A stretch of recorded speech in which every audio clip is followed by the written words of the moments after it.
illallah. Tak ada yang wujud selain Allah. Apa maknanya? Itu tingkatan juga. Pada awalnya manusia ini menjadi hambanya Allah, ma'bud.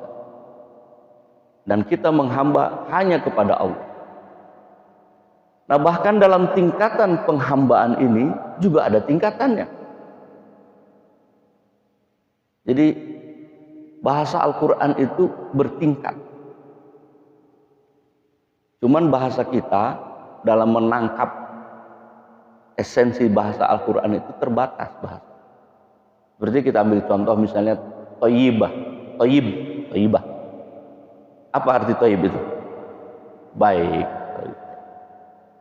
Tapi thayyib di situ ternyata ditujukan kepada hal yang bersifat fisik. Ya ayuhan nas kulu man fil ardi halalan thayyibah. Wahai manusia, makanlah apa yang ada di bumi ini yang baik-baik, yang secara fisik baik. Jangan makan daging yang sudah busuk. Jangan makan bangkai. Jadi yang secara fisik baik. Baik secara. Tapi kira-kira ada nggak toib yang nggak baik? Halo Bang Toib yang nggak pulang-pulang, 2 bulan nggak pulang-pulang ya, Bang Toib. Nah, setelah toib itu dalam bahasa Al-Quran juga ada tingkatan yang memiliki sifat-sifat kebaikan. Apa itu bahasanya dalam Al-Quran? Baik juga pengertian dalam bahasa kita, tapi dia lebih pada sifat. Nah, itulah dalam Al-Quran disebut khair. Jadi kebaikan yang sudah melekat, yang menjadi sifat dari kebaikan itu, itulah disebut khair dalam Al-Quran. Tapi kebaikan yang hanya melekat di sifat harus diwujudkan dalam perbuatan. Harus ada wujud perbuatannya. Apa?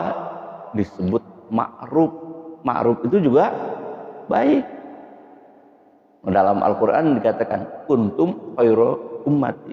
Engkau ini adalah umat yang baik, yang terbaik. Khairul umat. Ukhrijat linnas ta'muruna bil ma'ruf.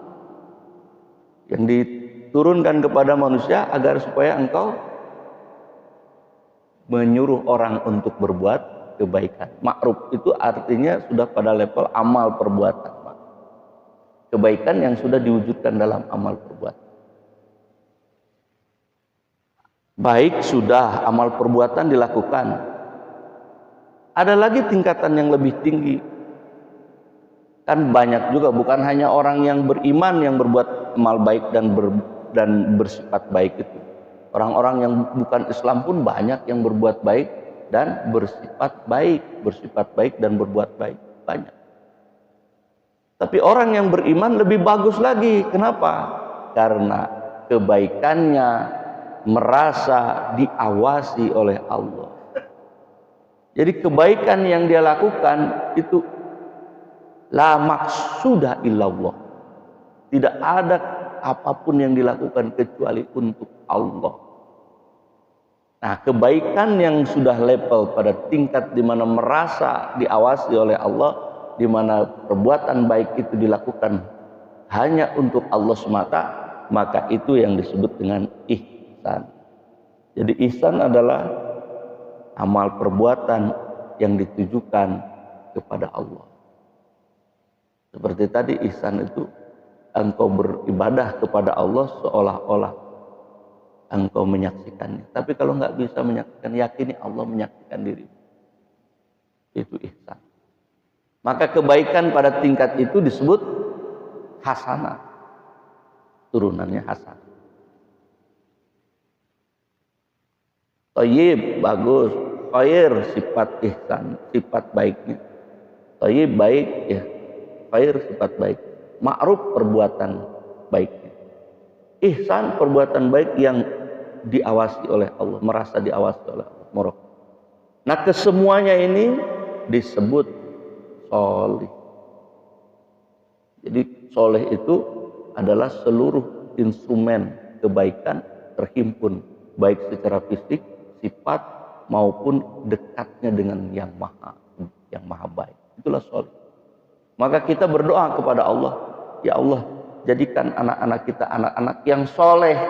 Maksud anak soleh itu ada anak yang baik secara fisik, anak yang baik secara sifat, anak yang berbuat kebaikan terus menerus, yang dia produksi adalah kebaikan-kebaikan, dan anak yang dekat dengan Allah, itu soleh.